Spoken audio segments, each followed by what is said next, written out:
લોકસભા ચૂંટણીના ધમધમાટ વચ્ચે ધારાસભ્યોના રાજીનામા મચાવી રહ્યા છે તરખાટ। હવે અપક્ષમાં એક ધારાસભ્યની વિકેટ પડી। વાઘોડિયાના ધારાસભ્ય ધર્મેન્દ્રસિંહ વાઘેલાએ રાજીનામું આપ્યું। ડિસેમ્બર અને જાન્યુઆરી મહિનામાં જ અત્યાર સુધી 4 ધારાસભ્યોના રાજીનામા અપાયા છે। ત્યારે સવાલ એ છે કે શું હજી પણ રાજીનામા પડશે? ભાજપનું શું છે પ્લાન, જેને કારણે વિધાનસભામાં એક બાદ એક વિકેટ ખરી રહી છે?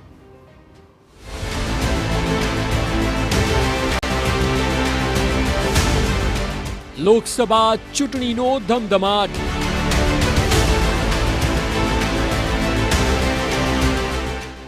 ધારાસભ્યોના રાજીનામાનો તરખાટ।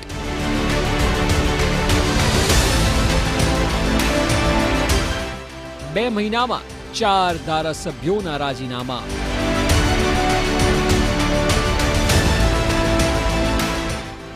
શું છે ભાજપનો લોકસભા પ્લાન?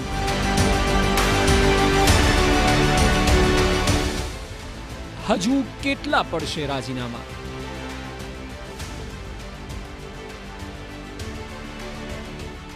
જેમ જેમ 2024 ચૂંટણીની ચોપાટ ગોઠવવામાં આવી રહી છે તેમ તેમ ધારાસભ્યોના રાજીનામા પડી રહ્યા છે। સૌથી પહેલા આમ આદમી પાર્ટીમાંથી એક ધારાસભ્યની વિકેટ પડી, જે બાદ કોંગ્રેસના 2 ધારાસભ્યોએ પંજાનો સાથ છોડ્યો અને હવે અપક્ષ ધારાસભ્યોએ પણ રાજીનામું આપી ભાજપમાં જોડાવાનું શરૂ કરી દીધું છે। સૌથી મહત્વનો સવાલ એ છે કે લોકસભા ચૂંટણી પહેલા આખરે કેમ ધારાસભ્યો એક બાદ એક આપી રહ્યા છે રાજીનામું? ધારાસભ્યોના રાજીનામા પાછળ શું છે ભાજપની રણનીતિ? આ સવાલનો પણ આપને જવાબ આપીશું। જો કે રાજીનામું આપ્યા બાદ TV9 સાથેની વાતચીતમાં વાઘોડિયાના વર્તમાન ધારાસભ્યમાંથી પૂર્વ ધારાસભ્ય થઈ રહેલા ધર્મેન્દ્રસિંહ વાઘેલાએ શું કહ્યું તે સાંભળો। મને ભારતીય જનતા પાર્ટીથી ક્યારેય નારાજગી નહોતી અને ક્યારેય મેં પાર્ટીના કોઈ નારાજગી જેવો વિષય મારા માટે હતો જ નહીં। જનતાનો અને મારા મતદારોનો આગ્રહ હતો, એટલે 2022માં હું ચૂંટણી લડ્યો અને મને જનતાએ જીતાડ્યો। એ જ જનતાનો આજે અયોધ્યા મંદિર અને જ્યારે નરેન્દ્ર મોદી સાહેબ માટે થઈને દેશ અને દુનિયાની લોકોની જે કંઈ મોદી સાહેબની કામ કરવાની પદ્ધતિ છે એનાથી અને અમિતભાઈ શાહ સાહેબના જે કામ કરવાની પદ્ધતિથી હું પ્રભાવિત થઈને મારું આપ પ્રભાવિત હશો એટલે જ આપ કોંગ્રેસમાં નતા ગયા। આપની પોતાની તાકાત હતી એટલે આપ અપક્ષમાં લડ્યા। એ સમયે બી આપે ટિકિટની માંગ કરી હતી અને માત્ર ટિકિટ નહોતી મળી એટલે આપ અપક્ષમાં જઈને ચૂંટણી લડી હતી। 1 વર્ષની અંદર એવું શું બદલાઈ ગયું? તમે ઓલરેડી વિધાનસભાની અંદર આવતા હતા, તમે અહીંયા ટેકો જાહેર કર્યો છે, જિલ્લાથી લઈ અને કમલ સુધીની બેઠકમાં હાજર હતા, તો 5 વર્ષનું મેન્ડેટ તમે 1 વર્ષમાં કેમ જતું કર્યું? 1 વર્ષમાં મેન્ડેટ જતું કરવા પાછળનું મારો માત્ર ને માત્ર કારણ આપણા દેશના વડાપ્રધાન અને મોદી સાહેબના અને અમિતભાઈ શાહ સાહેબની કામ કરવાની જે પદ્ધતિ છે, દેશને આજે દુનિયાની ફલક ઉપર જ્યારે એ લઈ જતા હોય ત્યારે એમાં નાનો સહભાગી થવાની મારી પોતાની અને મારી જનતાની ઈચ્છા હતી। એ માટે થઈને બીજા કોઈ કારણો વગર હું આજે રાજીનામું આપું। સાંભળ્યું આપે? જે જનતાના કહેવાથી 2022 અપક્ષ તરીકે ચૂંટણી લડ્યા, એ જનતાના કહેવાથી ફરી એકવાર તેઓ 2024માં ભાજપમાંથી વિધાનસભાની ચૂંટણી લડવા માટે તૈયાર છે। લોકસભા ચૂંટણી પહેલા ગુજરાત કોંગ્રેસમાં પણ ફફડાટ છે। અત્યારે કોંગ્રેસના 2 ધારાસભ્યોએ રાજીનામા આપ્યા છે અને બીજા અનેક ધારાસભ્યો રાજીનામું આપવા માટે કતારમાં હોય તેવું લાગે છે, જેમાં કેટલાક મોટા માથાઓના નામની ચર્ચા પણ દરરોજ જોર પકડે છે।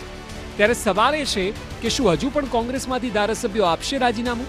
કોંગ્રેસના ધારાસભ્યો કેમ થઈ રહ્યા છે નારાજ? શું રામ મંદિર પર કોંગ્રેસના વલણથી નારાજગી દર્શાવી રહ્યા છે કોંગી ધારાસભ્યો? કારણ જે પણ હોય, પરંતુ નારાજગીની આગને શાંત કરવા માટે દિલ્હીથી નેતાઓ ગુજરાત સુધી દોડી આવ્યા છે અને નારાજગીને દૂર કરવાની શરૂઆત કરી છે।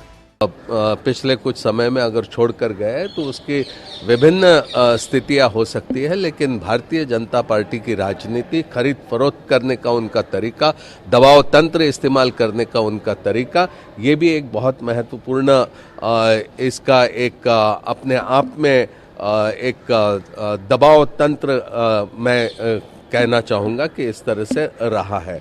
और मैं ये मानता हूँ कि जो कांग्रेस की विचारधारा के प्रति पूरी तरह से समर्पित है वो पूरे मजबूती से कांग्रेस के साथ बने रहेंगे और उसी के भरोसे हम आने वाले चुनौतियों का मुकाबला करेंगे। એટલે કોંગ્રેસના નેતાઓને વિશ્વાસ છે કે હવે કોઈ પણ ધારાસભ્ય રાજીનામું નહીં આપે અને જે થોડી ઘણી નારાજગી હશે તેને દૂર કરવામાં આવશે. જો કે કોંગ્રેસનો આરોપ છે કે ભાજપ દબાણ કરીને તેઓના ધારાસભ્યોને લઈ જઈ રહ્યું છે. કોંગ્રેસના ધારાસભ્ય કોઈ નારાજ નથી, પણ જેને જવાના છે એ જવાના જ છે. પણ ખાસ કરીને જે કોંગ્રેસના ધારાસભ્ય છે એને ભારતીય જનતા પાર્ટી દ્વારા કોઈ પણ રીતે દબાવી, ધમકાવી કે કોઈ પણ એના બિઝનેસ હોય કે ધંધા હોય એની ઉપર ભારતીય જનતા પાર્ટી તેની સરકારનું દબાણ રાખી અને એ તે આવી રીતે લઈ જાય છે. અને ખાસ કરીને કોઈ અમારા ધારાસભ્યમાં કોઈ નારાજ નથી અને એ વાત છે એ ખોટી રીતે ફેલાવી રહ્યા છે. કારણ કે અત્યારે 2024ની ચૂંટણી આવી રહી છે અને ભારતીય જનતા પાર્ટીને ડર છે કે એ ગુજરાતમાંથી જે લોકસભાની સીટો છે આ વખતે એને જેટલી 26 મળવાની નથી. એના કારણે એ કોંગ્રેસના ધારાસભ્ય છે એને દબાણ કરી અને લઈ જાય છે. 3 અપક્ષ ધારાસભ્યોમાંથી એક અપક્ષ ધારાસભ્ય રાજીનામું આપી દીધું છે. માનવામાં આવી રહ્યું છે કે અન્ય 2 અપક્ષ ધારાસભ્યો પણ આગામી દિવસોમાં ધારાસભ્ય પદેથી રાજીનામું આપી ભાજપમાં જોડાઈ શકે છે, જેમાં ધાનેરાના માવજી દેસાઈ અને બાયડના ધવલસિંહનો પણ સમાવેશ થાય છે. મેં પહેલાં જ કીધું કે મારા મિત્ર ધર્મેન્દ્રસિંહ વાઘેલાએ રાજીનામું આપ્યું છે અને એમને હું તો શુભેચ્છાઓ પાઠવું છું કે આવનારા દિવસોની અંદર ખૂબ પ્રગતિ કરે. સાથે મારા વિસ્તારની વાત કરું, મારા વિસ્તારની આખી વસ્તુ અલગ છે. મારા કાર્યકર્તાઓ, મારા મતદારોએ મને જે વિશ્વાસ મૂકીને મને અપક્ષ તરીકે ચૂંટ્યો છે એટલે સ્વાભાવિક છે કે હું એમને એક વખત પરામર્શ કરીશ, એમની સાથે વાર્તાલાપ કરીશ, પછી મારા નિર્ણયો નિશ્ચિત કરવાનો છું. પરંતુ અત્યારે એક પણ ટકો મેં એવો નિર્ણય લીધો નથી કે એવો વિચાર પણ કર્યો નથી કે મારે શું કરવું, શું ના કરવું. ભલે હાલ કોઈ નિર્ણય ન કર્યો હોય, પરંતુ આગામી દિવસોમાં નિર્ણય થઈ શકે છે. આમ પણ 3 અપક્ષ ધારાસભ્યોએ પહેલેથી જ વિધાનસભામાં ભાજપને ટેકો જાહેર કરેલ છે. ત્યારે જો આગામી દિવસોમાં બંને ધારાસભ્યો ભાજપમાં જોડાઈ જાય તો કોઈ નવાઈ નહીં હોય. છેલ્લા 2 મહિનામાં 4 ધારાસભ્યોના રાજીનામા પડ્યા છે. હજુ પણ આગામી દિવસોમાં કેટલાક રાજીનામા પડી શકે છે. ત્યારે આ રાજીનામા પાછળ શું છે ભાજપનું ગણિત તે હવે આપને બતાવીએ. ભાજપ 2024માં ત્રીજી વખત ગુજરાતની 26માંથી 26 બેઠક જીતવા માંગે છે. એટલું જ નહીં, ભાજપે તમામ બેઠક પર 5 લાખ કરતાં વધુ લીડ મળે તેવી તૈયારી આરંભી છે, જેથી એક બાદ એક ધારાસભ્યોને તોડવામાં આવી રહ્યા છે. સૌરાષ્ટ્ર અને ઉત્તર ગુજરાતમાં ભાજપના અનેક પડકાર છે.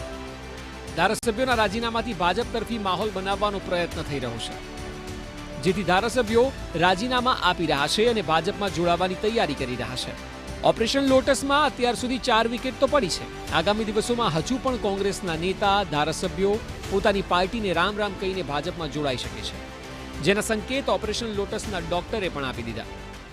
કે જ્યારે રાજનીતિની અંદર કોઈ સજ્જન વ્યક્તિ કામ કરતા હોય, પોતાની પાર્ટીમાંથી જ્યારે નિરાશ થઈને કોંગ્રેસ એ ભ્રષ્ટાચાર અને એમના પરિવારને બચાવવામાં પડી છે, ત્યારે આવી રાજનીતિક પાર્ટીમાંથી નારાજ થઈને, પાર્ટીની વિચારધારાથી હતાશ થઈને જ્યારે કોઈ રાજનેતા એમની પાર્ટીમાં વર્ષોથી કામ કરતા એ પાર્ટી છોડે છે અને એમને વિકાસની રાજનીતિમાં એમના વિસ્તારના, એમના આજુબાજુના લોકોના અને એમના મહોલ્લાનો વિકાસ કરવા માટે ભારતીય જનતા પાર્ટી સાથે જોડાવું છે, ત્યારે અમે એમનું સ્વાગત કરીએ છીએ. આમ ભાજપના પ્લાન હેઠળ જ એક બાદ એક ધારાસભ્યો પોતાની પાર્ટીને અલવિદા કરીને ભાજપમાં જોડાવાની તૈયારી કરી રહ્યા છે. હવે ભાજપનો આ પ્લાન લોકસભા ચૂંટણીમાં કેટલો સફળ થશે તેના માટે લોકસભા ચૂંટણીના પરિણામોની રાહ જોવી પડશે. અમદાવાદથી નરેન્દ્ર રાઠોડ અને ગાંધીનગરથી કિંજલ મિશ્રા સાથે બ્યુરો રિપોર્ટ, TV9.